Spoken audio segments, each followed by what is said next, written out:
Hey guys, welcome back to the Racecast. Now, this is going to be one of the last episodes which I will be hosting. So, we have a very special guest on today. He's worked for Red Bull Racing Formula One team in the capacity of an aerodynamicist. He currently works as a race engineer in Le Mans and Formula 3. He was coincidentally also my aero judge at Formula Student Germany 2019. I'd like to extend a warm welcome to Jeanette Joao. Welcome, Jeanette. How are you? I'm all right, thank you. Good morning. Good morning, mate. Okay, so I'd like to kick this off with a question which a lot of people have in their mind is how does one actually go about getting into F1? And I want to tackle this from your perspective, meaning how your journey started out and how you ended up in Formula One and in motorsports in general. Well, I think the way I got into F1, into motorsports, is quite unremarkable, which in a way, I guess, is good because it shows that anyone can do it, really. I did a degree in aeronautical engineering without really knowing what I wanted to do with it. I'm pretty sure I picked aeronautical engineering because it started with an A, and it was the first on the list. Is that so? Then, is that actually true? Yeah. Oh, okay. I mean, I applied for mechanical as well, but I think I applied more for aeronautical than for mechanical because it came first on the list. I literally had no idea. Mm-hmm. And which university are we talking about here? University of Bristol in the UK. Mm-hmm. And obviously, in Bristol, I just learned about planes and spacecraft mostly, and it was interesting enough, but it didn't really set the world on fire for me. And then I went to the US to the University of Washington for a year abroad. And they basically, as part of the year abroad, I had to sort of fill up the amount of credit with other subjects. And I didn't really know what to do with those extra credits that I had on top of the stuff that I had to do for my university back home, back in the UK. And I saw a guy with a Formula Student t-shirt and I was like, oh, that looks cool. And so I applied, got in, and I ended up realizing that I enjoyed doing that more than anything else in my degree. And so when I came back to the UK to finish my course, I decided I wanted to work in motorsport. It wasn't even F1. It wasn't even necessarily aerodynamics. It was just motorsport. And then I just went off. I mean, I did my research project, my kind of thesis in kind of CFD and wind tunnel analysis of a Formula Student car, a simplified model that I made at university. And I learned a lot, and it was a lot of, I guess I can call it fun. It was a lot of hard work as well, but I think looking back, I think I enjoyed it and learned a lot. And then, yeah, I was just at about November, the year before I graduated, I started applying for every job that I saw in motorsport, any category, anything really. Even like stuff like wind tunnel technician, which I now understand that it's a position that's usually taken by someone without a university degree. I didn't care. I just wanted a foot in the door. And I got rejected by everyone on the grid. 5 times probably, and then eventually McLaren gave me an interview. I went into the interview. It went okay, and then they gave me a second interview. It still went okay, and in that interview, I think I was quite encouraged by the fact that the stuff that I had done, even though now looking back, I see that it's relevant, but it's not at the level that you expect in F1. It still gave me something to talk about, and I think it made a big difference, like Formula Student and my research project that followed from Formula Student. So I was reasonably encouraged by that, because even if I didn't get that job, it meant that I might get another job. Because so at this point of time, were you applying to jobs all over the board? Meaning, were you only applying to aero jobs or everything? Anything really. Okay. Anything, aero, vehicle performance engineering, anything. Because I mean, I knew that from speaking to a couple of people that I vaguely knew in the industry, or I kind of through common friends that I knew in the industry. I knew that it's not that specific. It's not that someone with an aero degree has to end up in aerodynamics. It's absolutely not like that. And so I just wanted to maximize my chances and make sure that I got a job. At one point, after being rejected so many times, obviously my parents were like, you know, do you want to think about maybe doing something a bit more general, a bit more like automotive industry? And I was like, nope, I want this, and that's it. Because I'm very stubborn. And yeah, and then I got lucky that McLaren were just looking for graduates. I think not for their choice. And the guy who was my boss at the time told me that we were actually looking for a senior aerodynamicist, but we couldn't find any. And then we were looking for guys with 3 years experience, but we couldn't find any. So we then turned to graduates. And that's when I got a chance, really, because I think in the normal circumstances, I would not have had that interview. But yeah, and then the day after my and which interview, year are we talking here? The year in 2011. which you got 2011, right? Okay. Yeah. So. And yeah, and the day after my second interview, I got a call saying I got the job, and then this was before my exams, so I didn't have my results yet or anything. So they never asked for my results really, which I thought was a bit weird. Was the system for application the same then as well, where you have an online portal, or was it any different?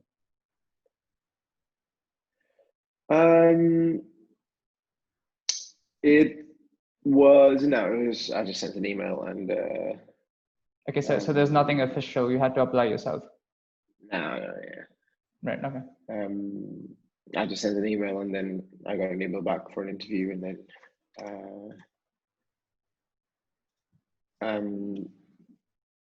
yeah, and then I got to I had to go there.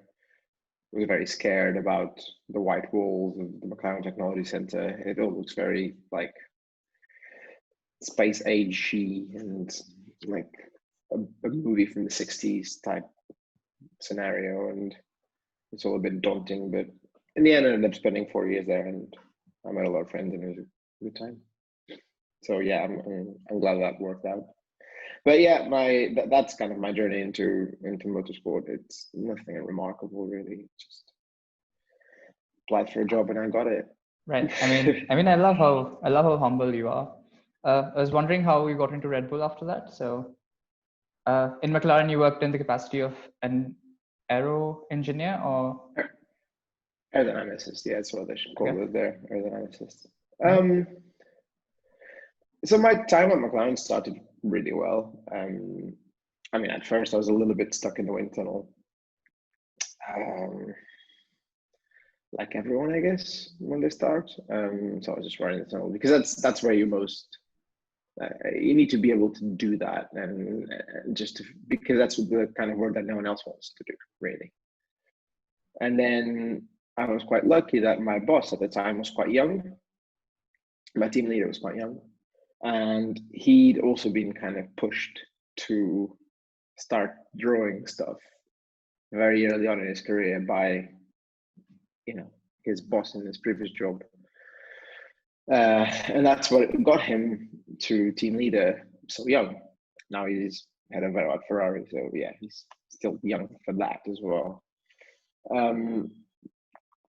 And he immediately gave me a lot of freedom to start drawing stuff, even though I didn't know what I was doing. But obviously, to know what you're doing, you have to start doing it. So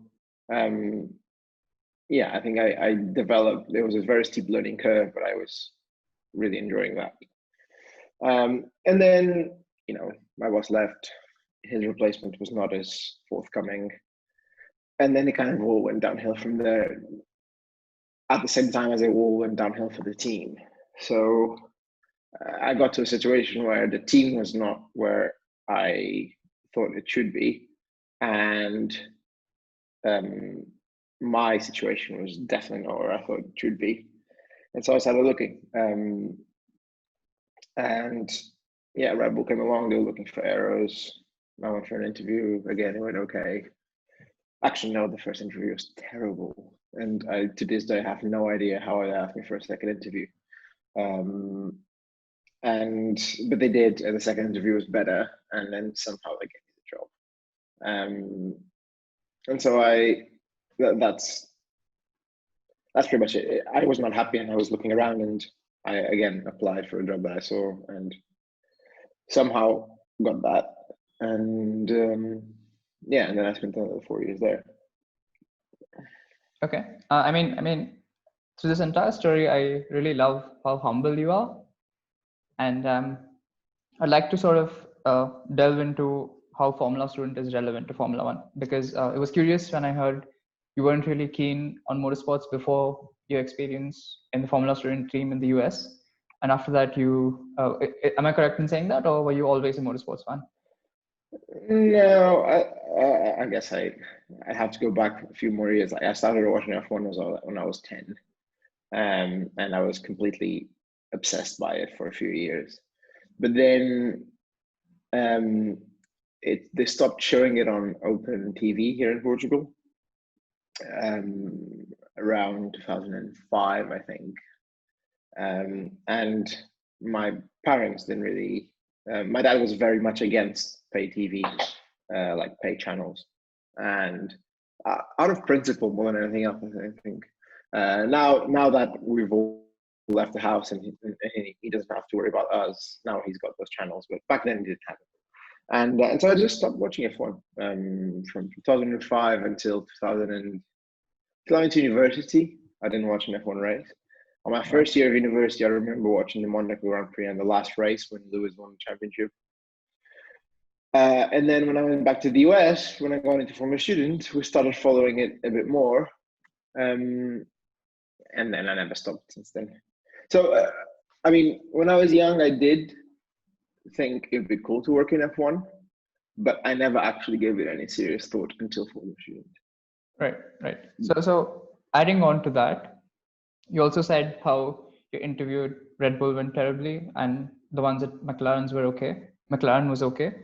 I was wondering how relevant Formula Student is in terms of working in Formula One. I mean, with the knowledge that you gain at Formula Student, is that enough to sort of have an entry-level job in Formula One? Or if I had to put it bluntly, how useful is Formula Student? Let's not take your case because it was a bit different. So in general, for anyone who's really a fan of Formula One and wants to get into Formula One and is in Formula Student, how relevant is it?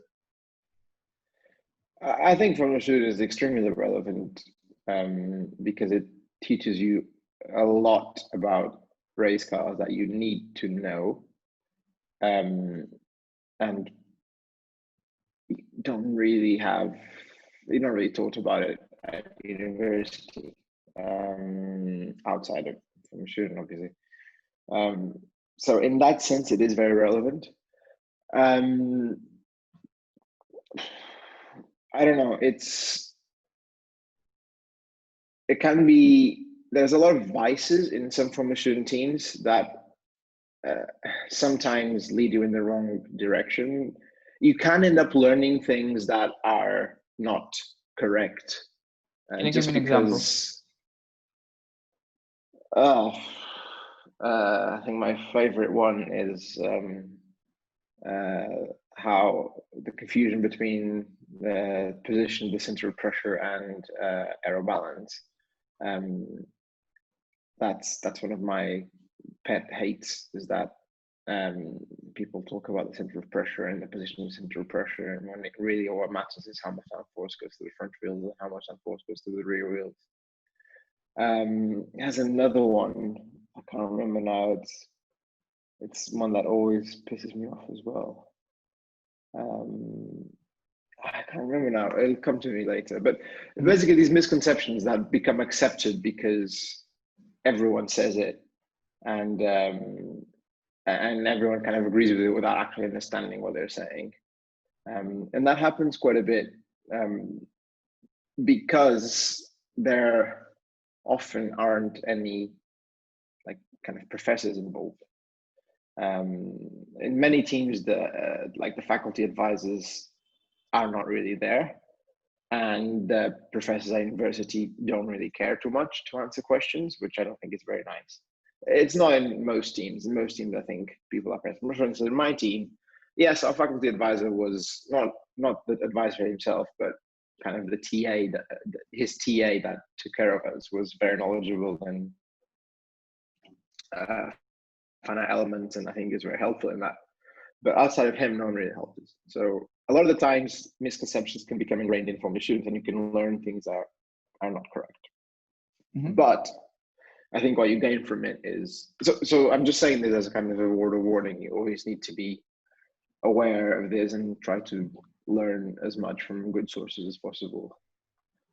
But I think what you learn from a student is pretty, it makes a difference between someone who arrives at a Formula One team or anywhere else without ever really having seen a race car before, from someone who has a vague idea of the different bits that go and why you have to have, however many suspension elements at the front and at the rear, and you can't really get rid of them and draw a fancy wing in their place, like they have to be there.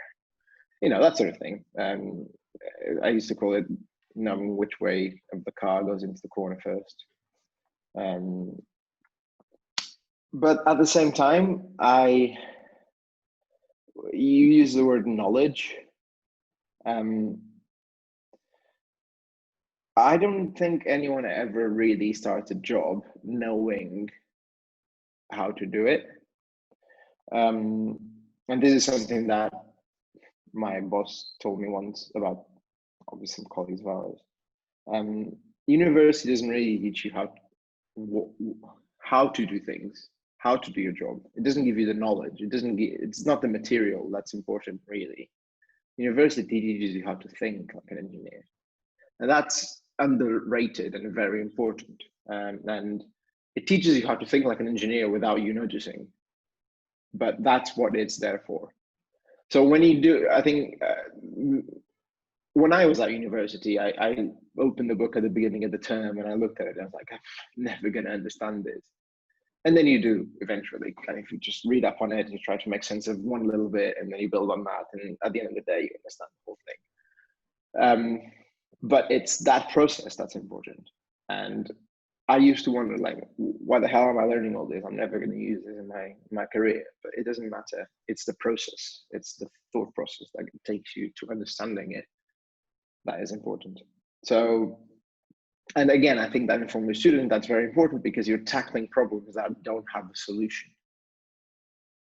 When you're designing a race car, you're not solving a problem that the professor has given you that does have, an answer that he wrote down. Yeah, you can have a lot of solutions. Yeah, exactly. There are so many ways of dealing with it, some better, some worse. But at the end of the day, there isn't a solution, and you have to come up what you think is a better compromise between, all the different areas of the car. So yeah. Okay. I was curious to hear you talk about your pet peeves in Formula Student. For me personally, one of the pet peeves is the sort of stigmatization against the aero guys, I guess you could say. I spoke about this with you in FSG as well, but I want you to expand on that, and I was wondering what you think about that. Because I've obviously heard judges say this as well. You know who I'm talking about. I think both of us know who we're talking about, but yeah, I was wondering what your opinion on this is. Well, I would start by saying that if you think that's bad today, you should have been a student when I was a student. When I got judged in the US, I spent the whole time that I had with the judge kind of explaining why we should have wings on the car. So I didn't even for 1 minute talk about my design, the development that got to it, all that hard work. I didn't get to talk about it because they didn't believe that it should be on the car. They didn't believe it made the car faster. So that's changed a bit. The fact that no team without wings has won the competition in a while. Kind of quieted down those concerns, and I don't know. I think all you have to do really is use a very simple uptime simulation to show that a aero packet that weighs 15 kilos or 20 kilos and puts produces an SCL of 3 and an SCD of 0.9 or whatever it is, will make the car faster. That's obvious. But at the time, people were very scientific about their field, about vehicle dynamics, but were very sentimental about something like aerodynamics, and propagated these truths that just made our lives quite difficult and were just silly in the end.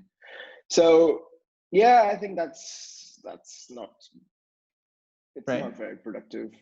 Mm-hmm. I mean, I have a follow-up to that. Having been in a position where I've had to defend my position as an aero lead, where I have to explain to people that, okay, it is worth investing in this because it does reduce the lap time. But then there's always the argument that, for a team, let's say 5 years in to Formula Student, is it worth spending time on aero, or do they take that resources and take that time and spend it on improving other parts of the car? I think this is one of the major sort of points on which the judges criticize teams that use aero, especially Indian teams. So I was wondering what your opinion on that is. Well, first of all, I don't necessarily agree with this idea that more time will produce equally better work. If you double the amount of time you spend on something, it is not going to make it twice as good.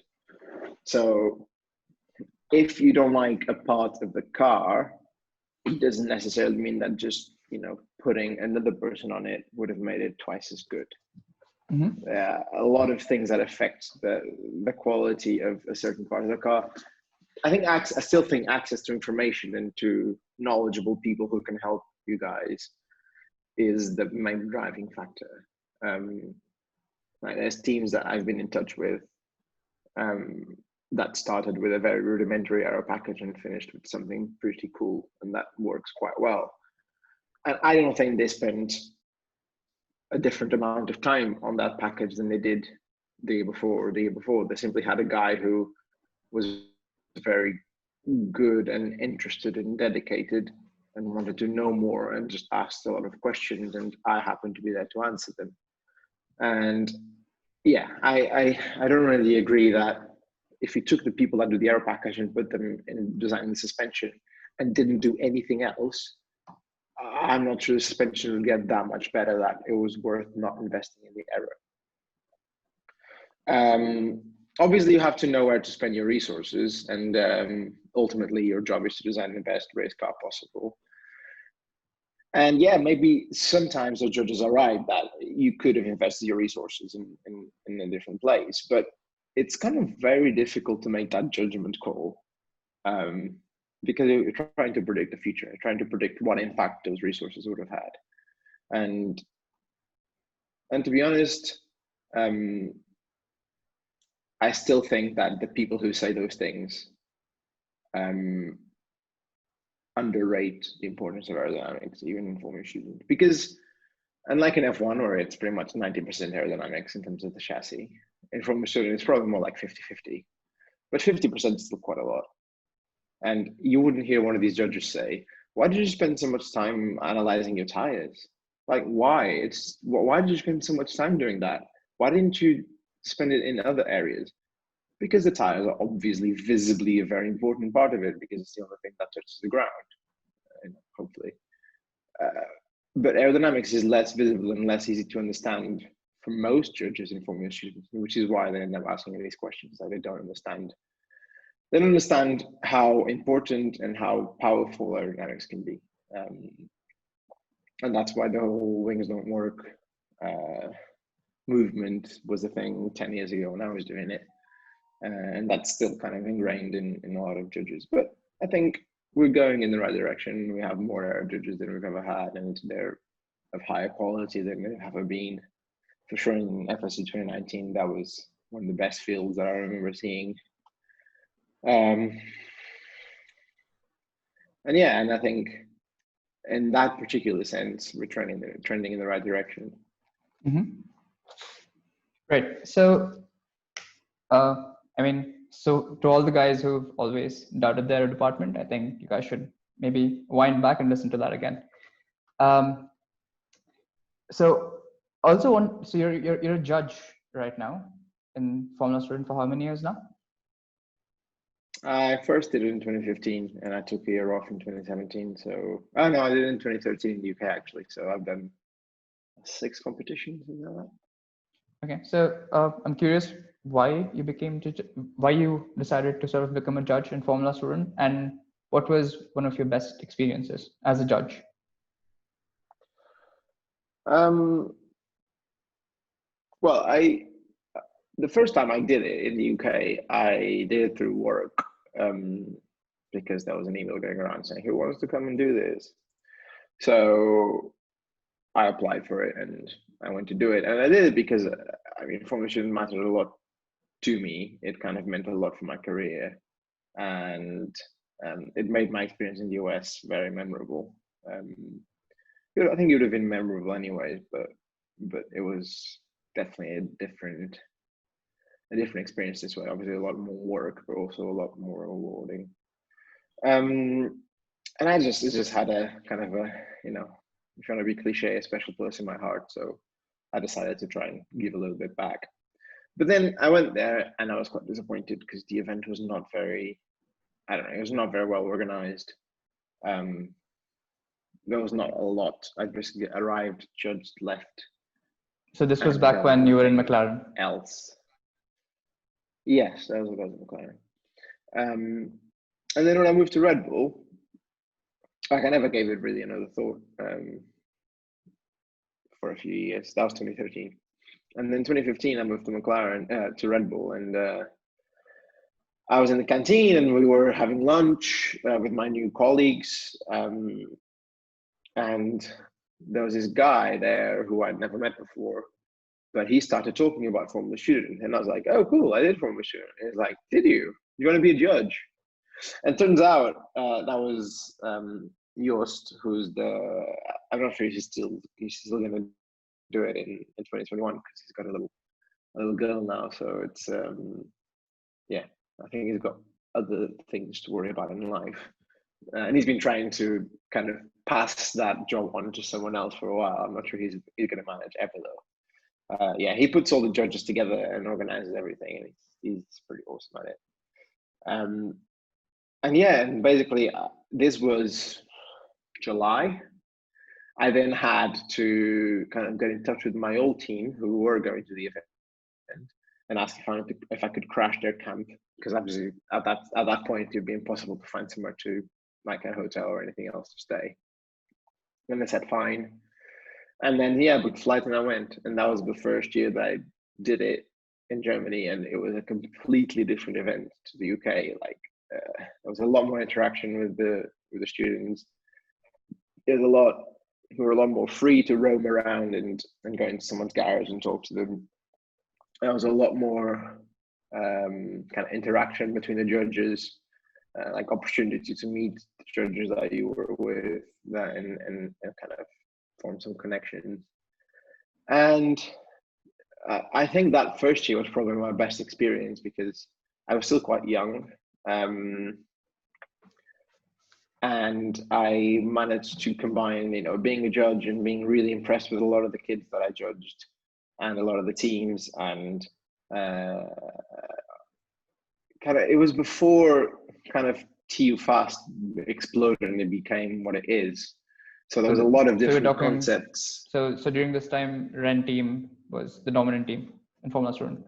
There was no dominant team at the time. I mean, no, this was still like Oregon State was still dominant at the time. Okay. So GFR was still dominant at the time. It was before the decline. I think they were already starting. They're just like coming down from their peak, but they were still winning everything.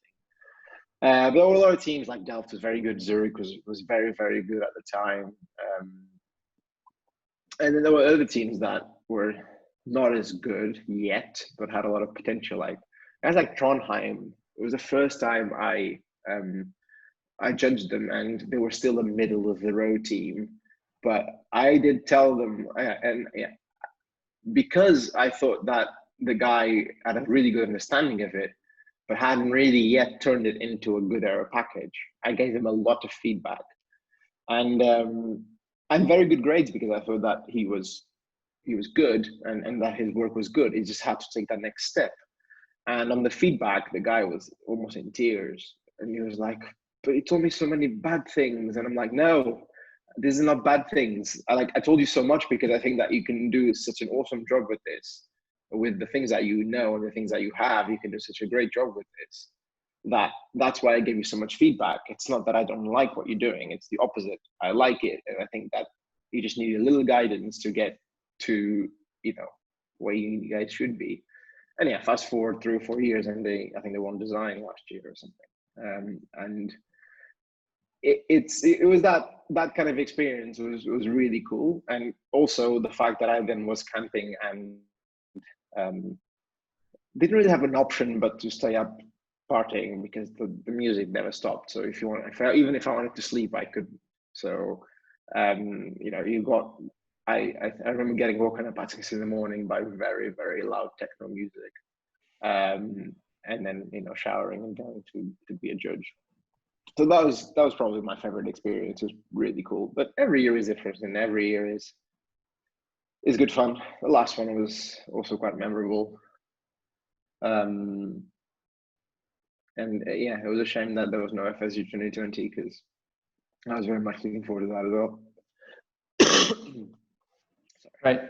It's quite interesting that you say that because I can perfectly relate to the student in Trondheim, was it? Yeah.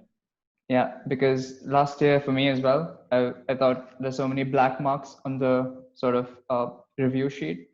I was sort of disappointed. Then I got to know, okay, I can actually work with the feedback I've gotten. So moving on to what judges look for in teams. So you see teams like TUFast who have insane sort of -7 CLAs. You see teams like Renteam. If we decide to keep the amount of resources they have at their disposal to one side, and if we just look at the students in general, what do you think is the difference between, let's say, a top team like TUFast and a middle of the road team like, I don't know, I don't want to call names, but an average team? First of all, I'd say that you can't really set aside the resources those teams have because, like, not the resources in terms of how much money they have, but how they turn the money they have into engineering resources, because that was a decision they made over time, and that's important. We shouldn't kind of ignore that, because it doesn't matter how much money you have, you decide where you spend it. And even if you have a 10th or a 100th of what they have, you can still spend it in the right places, and you can still kind of maximize what you have. And that's important. That's not to be kind of set aside. But I get your point that they have a lot more money than most teams. However, I don't know if I told you at the time, but FSU 2019, I had TUFast in my prelims, in my initial design phase, and when it came to discussing whether they went to design finals or not, I was very much against it because their knowledge did not match their car, or at least the presentation they made of their knowledge did not match their car. And it was, I mean, I tried very hard to get as much as I could out of those guys, but they just weren't very well prepared. I then judged them in Spain, and they were a little bit better, and then they went to design finals. But in Germany, I had to make this point because the whole room was against me, because no one believed that TUFast could not go to design finals. And there were a lot of TU Munich alumni in that room, which probably didn't make it, much better.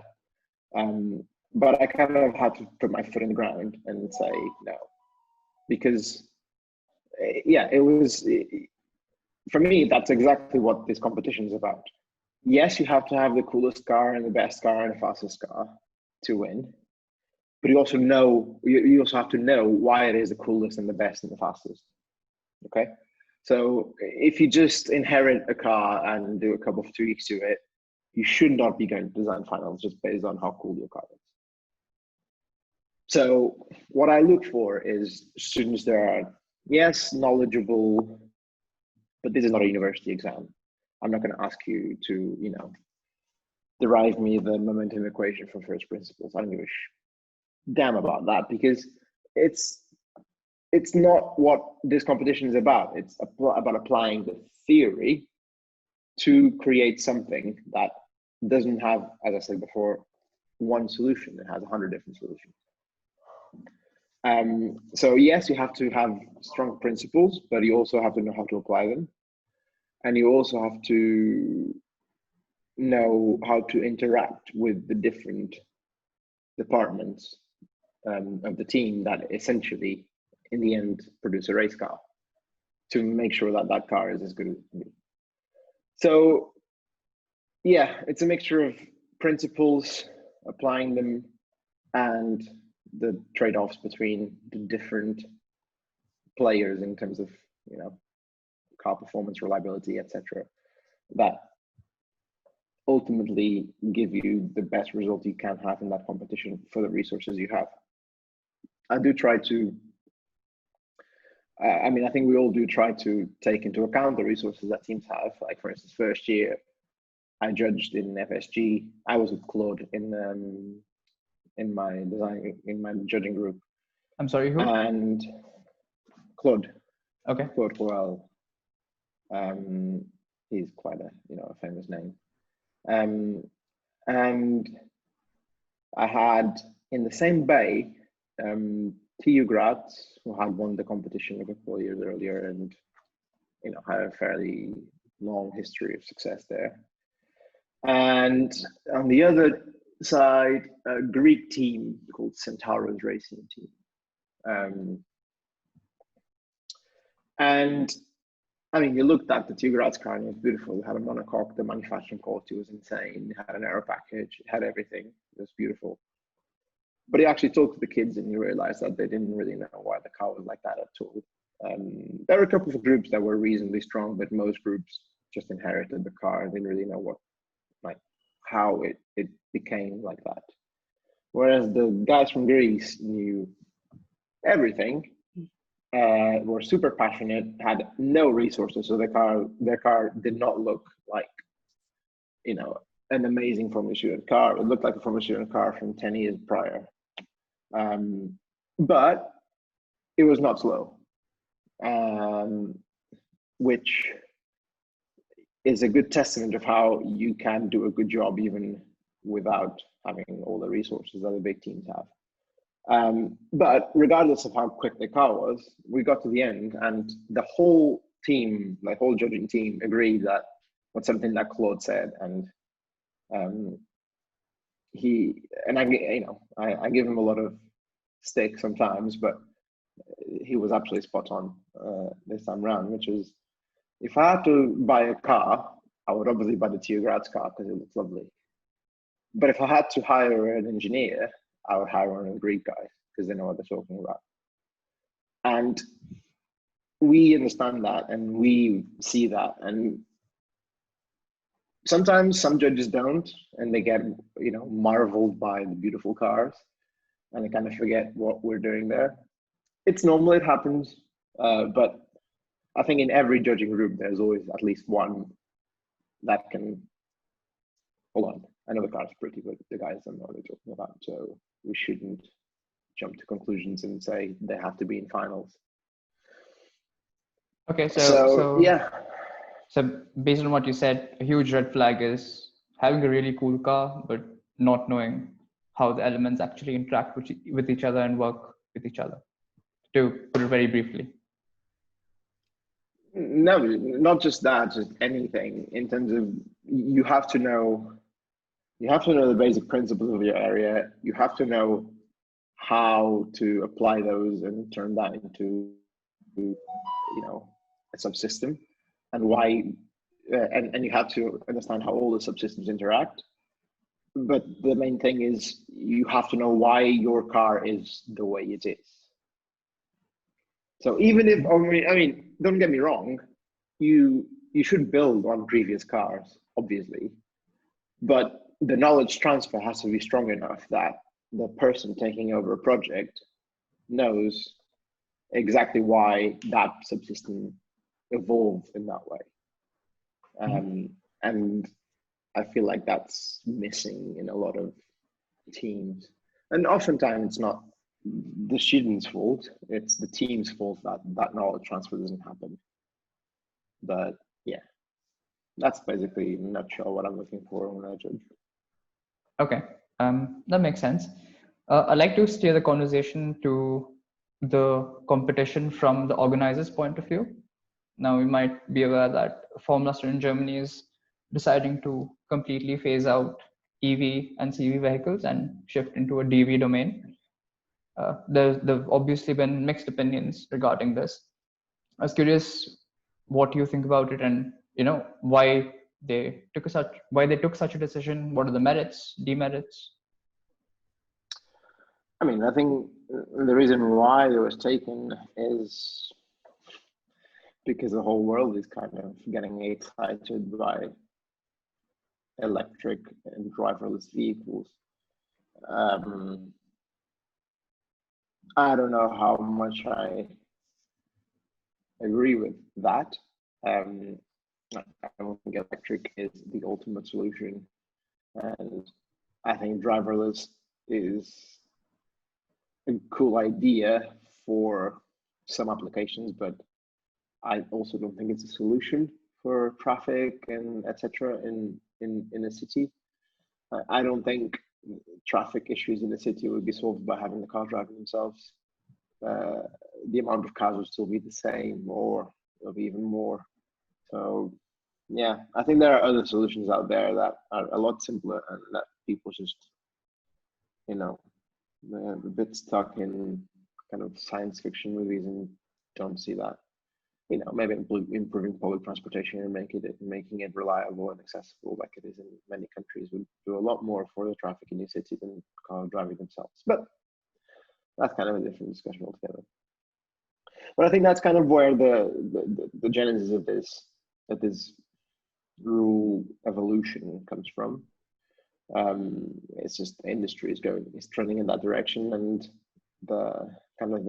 it's not even the organizers, it's kind of the decision makers above the organizers that have decided that. The stakeholders. Yeah, essentially. I mean, the first thing that I'm a bit disappointed by is kind of the abrupt ending of combustion. I think combustion is still allowing a lot of small universities to participate in this competition, and coming from a university that didn't have a Formula Student team and now does, but in my time Bristol did not have a Formula Student team, and the only reason I got into Formula Student was because I did a year abroad, and that has changed my career in a direction that I'm very glad it did. Yeah, I think if you abandon the combustion side of things, you will automatically discourage a lot of people from participating in this event, because a lot of smaller schools with not as many resources will they'll just disappear. And I mean, I would be okay with kind of merging the two competitions, like I think Formula Student in the UK does, which essentially would mean that it'd be very difficult for a combustion team to win because the electric cars are faster. But it doesn't matter. Like, winning is kind of secondary. Obviously, you're here to compete, but I think just the effort and the hard work and the experience that is putting one of these cars together is more important than the ability to win. So I'll be fine if you kind of merged both competitions,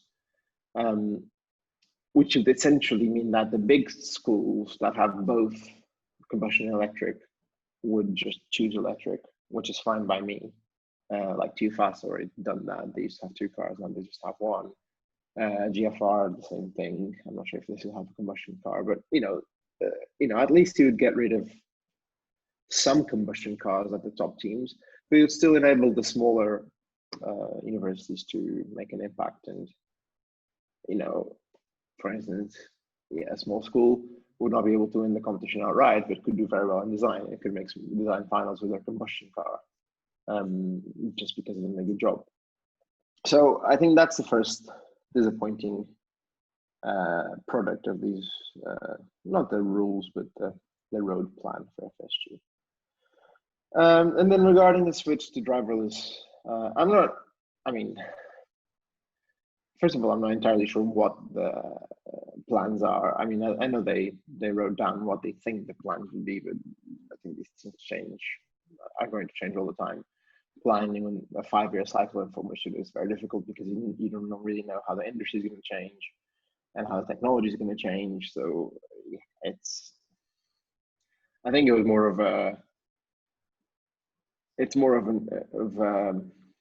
nice wishful thinking rather than a plan. But I kind of like the idea of making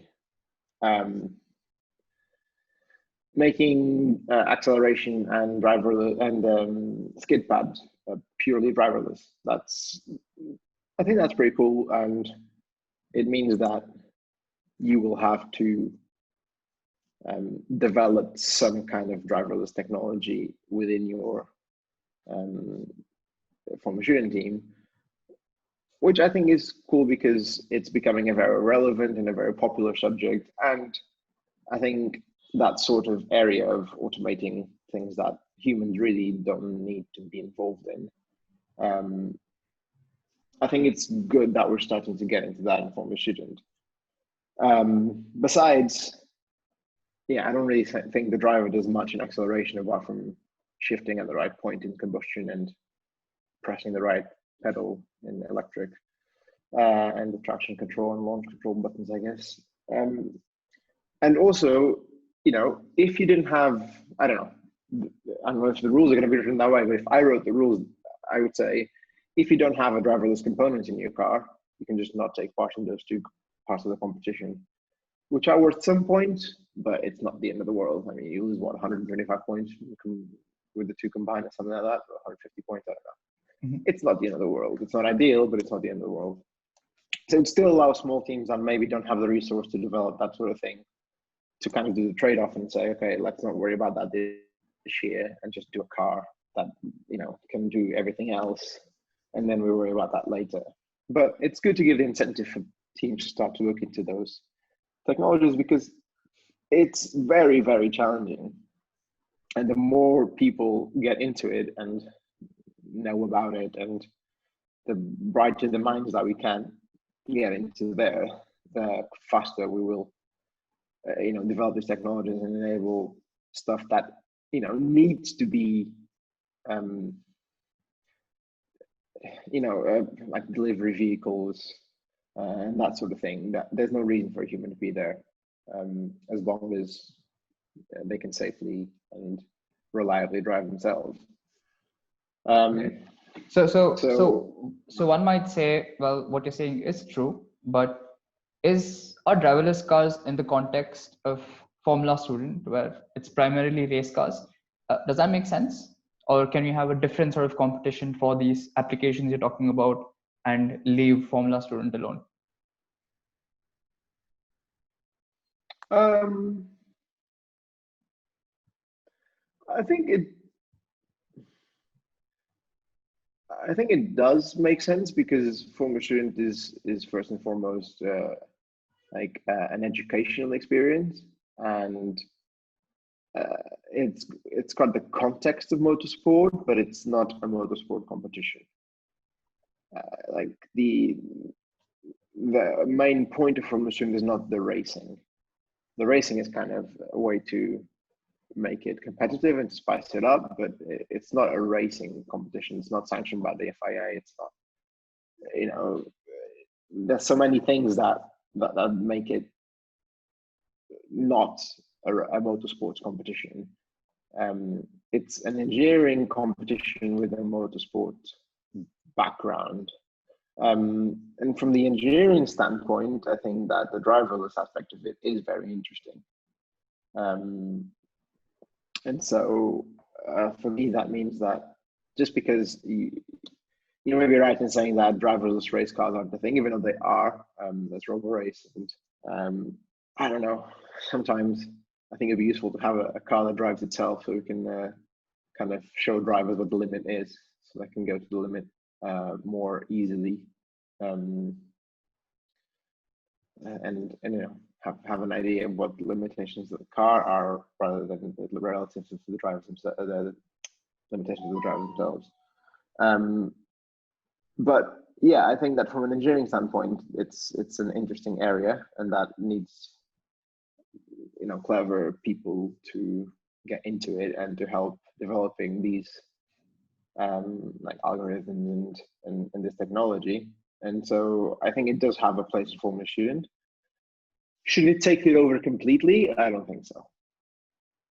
I don't think so. But at the same time, there's something that is a little bit unfair in Formula Student, which is some teams have very good racing drivers, and those racing drivers can be worth like 2 seconds of lap time, which is a lot. And I can see the appeal of getting rid of that, but at the same time, I still like the racing side of it. I still like to see, sometimes some humans doing things that other humans can't. And even though it's not fair, life's not fair, so it's up to you. I mean, I'm pretty sure that if a team has a car that is not very good but has a great driver, they can still not win it compared to a car that is very good with an average driver. So yeah, I think, basically that's my answer. I think it should be part of it, because the world's going that way. It's an interesting field, but it shouldn't take it over completely. Okay. That definitely makes sense. But I think a lot of teams feel that they're headed in the right direction, but I think it was quite abrupt, and I think it should take a lot more time to actually slowly transition into the driverless domain. I agree.